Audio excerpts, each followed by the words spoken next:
নমস্কার, নিউজ ভ্যানগার্ডের এক নজরে 25-এ আপনাদের প্রত্যেককে স্বাগত। এই মুহূর্তে আপনাদের সঙ্গে আমি রয়েছি শতাব্দী। যে সমস্ত পড়ুয়ারা হোস্টেলে থেকে ভালো ফলাফল করছেন, মাধ্যমিক এবং উচ্চ মাধ্যমিকে ফলাফল করেছেন, তাদেরকে সংবর্ধনা দেওয়া হয়েছে। শনিবার আগরতলা রবীন্দ্র শতবার্ষিকী ভবনে তাদের সংবর্ধিত করেন মুখ্যমন্ত্রী মানিক সাহা।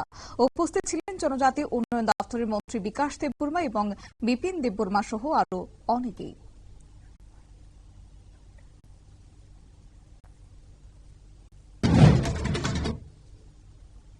শনিবার সন্ধ্যা 6টায় দক্ষিণ কদমতলা কমিউনিটি হলে প্রান্তজয়ী ওয়েলফেয়ার সোসাইটির উদ্যোগে কার্গিল বিজয় দিবস উদযাপন করা হয়। এর মুখ্য উদ্দেশ্য ছিল সীমা সুরক্ষার কাজে লিপ্ত থাকা জওয়ানদের সংবর্ধনা প্রদান করা। এই অনুষ্ঠানে উপস্থিত ছিলেন রানীবাড়ী বিএসএফ ক্যাম্পের কমান্ডেন্ট গৌরব তেওয়ারি সহ অন্যান্য জওয়ানরা। এছাড়াও উপস্থিত ছিলেন কদমতলা পঞ্চায়েত সমিতির চেয়ারম্যান মিহির রঞ্জন নাথ, শিক্ষক প্রণব শিকদার ও সমাজসেবী অমিতাভ নাথ সহ অন্যান্যরা। দিল্লি সফরে গিয়ে রাজ্যের উন্নয়নের জন্য বিভিন্ন বিষয় নিয়ে কেন্দ্রীয় মন্ত্রীদের সঙ্গে কথা বলেছেন বিজেপির সাংসদ বিপ্লব কুমার দেব। শনিবার দিল্লি থেকে আগরতলা ফিরে বিমানবন্দরে সাংবাদিকদের মুখোমুখি হয়ে এই কথাই জানিয়েছেন তিনি।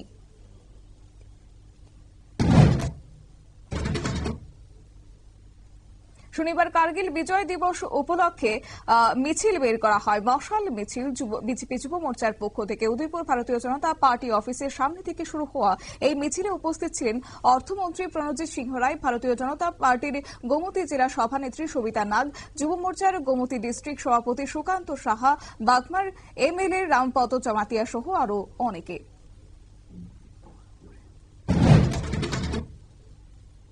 অমরপুরে উত্তর একচুরিতে বাঙালি পাড়ার বাসিন্দা রঞ্জিত দাস ও তার ছোট ভাই প্রবীর দাসের বিরুদ্ধে 3 নাবালককে মারধর ও প্রাণনাশের হুমকি দেওয়ার অভিযোগ উঠল। 3 নাবালকের মধ্যে একজনের অবস্থা খারাপ থাকায় তাকে অমরপুর হাসপাতালে ভর্তি করা হয়েছে। ইতিমধ্যে চেরাগান থানায় এফআইআর দায়ের হয়েছে রঞ্জিত ও প্রবীর দাসের বিরুদ্ধে। কার্গিল বিজয় দিবস উপলক্ষে সোনামুড়াতে মশাল মিছিলের আয়োজন করা হয়। আয়োজন করেছে বিজেপি সিপাহীজলা মোর্চা দক্ষিণ অংশের যুব মোর্চা। তাদের উদ্যোগে শনিবার সন্ধ্যায় সোনামুড়া টাউন হল প্রাঙ্গণ থেকে মশাল মিছিলে অংশ নেন সংগঠনের সিপাহীজলা জেলা দক্ষিণ অংশের সভাপতি সুপাঙ্ক সরকার, বিজেপি সিপাহীজলা জেলা দক্ষিণ অংশের সভাপতি উত্তম দাস, মাইনরিটি মোর্চার প্রদেশ সভাপতি বিল্লাল মিয়া সহ বিভিন্ন মণ্ডলের মণ্ডল সভাপতিগণ।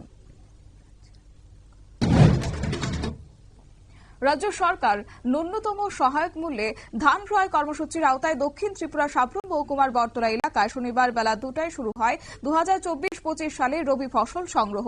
রাজ্যের খাদ্যমন্ত্রী সুশান্ত চৌধুরী ও সমবায় মন্ত্রী শুক্লাচরণ নোয়াতিয়ার হাত ধরে এই ধান ক্রয় কেন্দ্রের সূচনা হয়। একই সঙ্গে উদ্বোধন করা হয় একটি দ্বিতল গ্রামীণ কৃষি বিপণন বাজারের। চোর সন্দেহে 2 যুবককে আটক করেছে এলাকাবাসী। শনিবার বিকেলে উদয়পুর গোমতী জেলার জেলাশাসক অফিস সংলগ্ন এলাকায় একটি বাইকের দোকানে 2 যুবক বাইক ঠিক করার জন্য এসেছে। তখনই বাইক মেকানিকের সন্দেহ হয় যে এই বাইকটি দেখে তাদেরকে একের পর এক প্রশ্ন জিজ্ঞাসা করতে তারা হঠাৎ পালিয়ে যাওয়ার চেষ্টা করে। তৎক্ষণাৎ তাদেরকে এলাকাবাসী ধরে ফেলে। পরবর্তীতে রাধাকিশোরপুর থানায় স্থানান্তরিত করে দেওয়া হয় তাদের।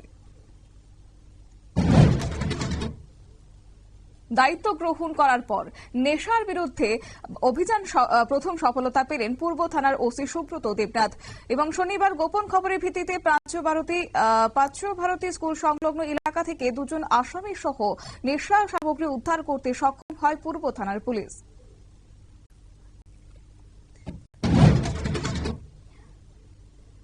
শনিবার বিকেলে গোমতী জেলা পরিষদের কনফারেন্স হলে অনুষ্ঠিত হয় দিশা মিটিং।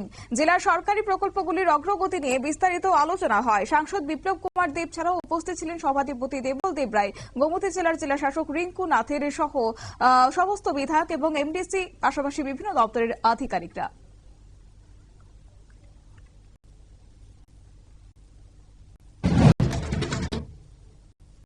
শনিবার সুকান্ত একাডেমি হলে ওয়ার্ল্ড মেতেই কাউন্সিল ত্রিপুরা চ্যাপ্টারের পক্ষ থেকে মাধ্যমিক এবং উচ্চ মাধ্যমিক পরীক্ষায় সফল অর্জনকারী ছাত্রছাত্রীদের সংবর্ধনা জানানো হয়। পরে সাংস্কৃতিক অনুষ্ঠানেরও আয়োজন করা হয়েছিল এদিন।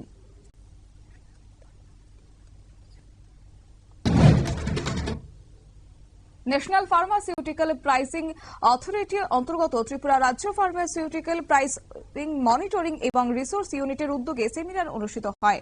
শনিবার বেলাঘর পৌর পরিষদের কনফারেন্স হলে আয়োজিত এই সেমিনারে ঔষধের মূল্য নিয়ন্ত্রণ ও সঠিক দাম, ঔষধ বিক্রি সহ একাধিক বিষয় নিয়ে আলোচনা হয়।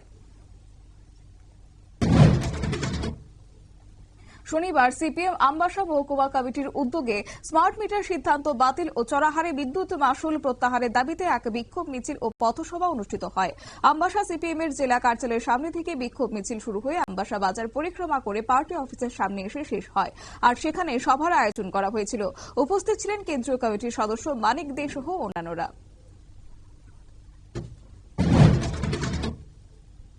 সারা ভারত আইনজীবী ইউনিয়ন ত্রিপুরা রাজ্য কমিটির উদ্যোগে শনিবার আগরতলা টাউন হলে একটি সেমিনারের আয়োজন করা হয়।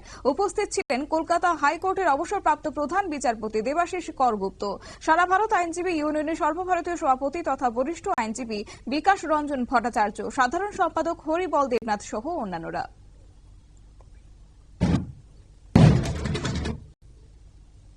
পশ্চিমবঙ্গ বিধানসভা নির্বাচনে এবার বিজেপিকে জেতাতে মরিয়া হয়ে উঠেছে আরএসএস। কিছুদিন আগেই বঙ্গ সফরে এসে বেশ কিছু দিন কাটিয়ে গেছেন সংঘ প্রধান মোহন ভাগবত। একাধিক সাংগঠনিক বৈঠক করার পাশাপাশি স্বয়ংসেবকদের নিয়ে প্রকাশ্য সমাবেশ করেছেন। এবার বঙ্গে সংগঠন সাজাতে আসছেন আরএসএস এর সেকেন্ড ইন কমান্ড সংগঠনের সাধারণ সম্পাদক দত্তাত্রেয় হোসবেল।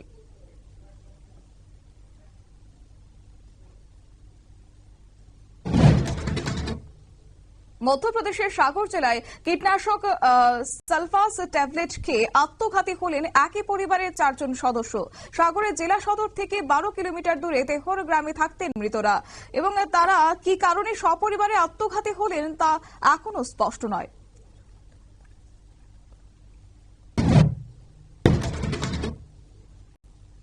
চলন্ত অ্যাম্বুলেন্সে এক তরুণীকে গণধর্ষণের অভিযোগ উঠল। শনিবার এই ঘটনাকে কেন্দ্র করে চাঞ্চল্য ছড়িয়েছে বিহারে। পুলিশ ইতিমধ্যে 2 জনকে গ্রেফতার করেছে। ঘটনাটি বৃহস্পতিবার ঘটলেও পুলিশ তা প্রকাশ্যে এনেছে শনিবার। এই ঘটনার পরই বিহারের নারী নিরাপত্তা নিয়ে উঠছে প্রশ্ন।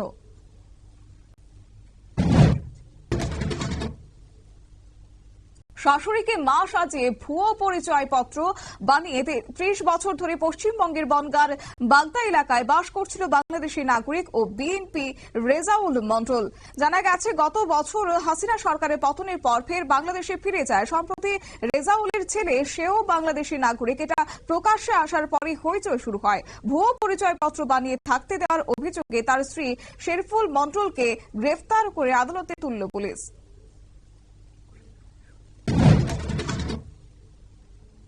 21শে জুলাই শহীদ দিবসের মঞ্চ থেকে বাংলা ভাষা নিয়ে ফের ভাষা আন্দোলন করার হুমকি দিয়েছেন তৃণমূল সুপ্রিমো ও পশ্চিমবঙ্গের মুখ্যমন্ত্রী মমতা বন্দ্যোপাধ্যায়।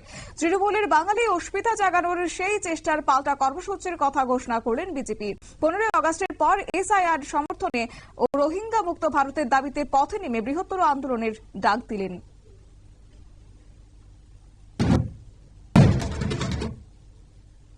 বিহারে ভোটের আগে এবার সাংবাদিকদের জন্য সুখবর দিলেন মুখ্যমন্ত্রী নীতিশ কুমার। সাংবাদিকদের প্রতি মাসে যে 6,000 টাকা পেনশন দেওয়া হতো সেটা বাড়িয়ে 15,000 করার ঘোষণা করা হয়েছে। প্রয়াত সাংবাদিকদের বিধবা স্ত্রী অথবা অবিবাহিত বেকার সন্তানকে 3,000-এর জায়গায় 6,000 টাকা করে দেওয়া হবে বলে জানা গেছে।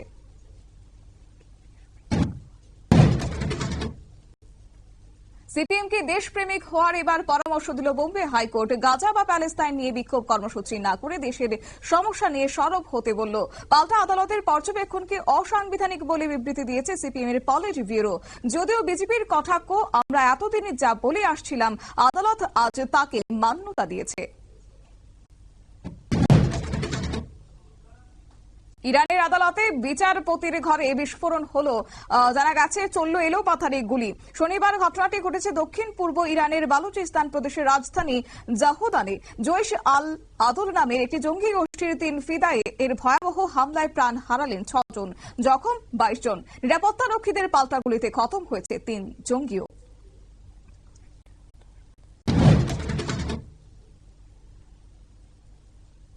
কাশ্মীরের সন্ত্রাসবাদের মুখ হিজবুল মুজাহিদ্দিন প্রধান সৈয়দ সালাউদ্দিনকে ফেরার ঘোষণা করল শ্রীনগরের আদালত।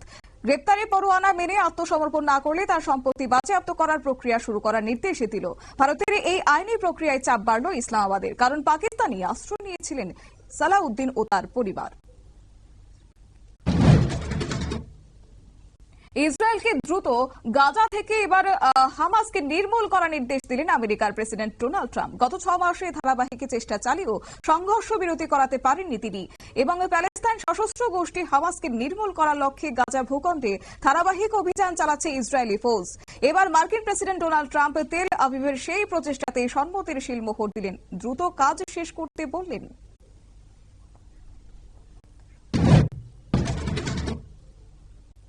অপারেশন সিঁদুর এবং ভারতের সঙ্গে পাকিস্তানের সংঘাতের পর প্রথম চীনে গেলেন পাকিস্তানের সেনাপ্রধান, আর সেখানেই বেজিং এর রোষের মুখে পড়তে হলো আসিম মুনিরকে। সেখানে চীনের বিদেশমন্ত্রী ওয়াং এর কড়া কিছু প্রশ্নের মুখোমুখি হতে হয়েছে তাকে।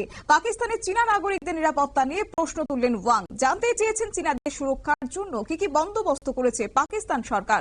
পাকিস্তানে অবস্থিত চীনা প্রতিষ্ঠান এবং বিভিন্ন প্রকল্পের বিষয়েও খোঁজ খবর নিয়েছেন।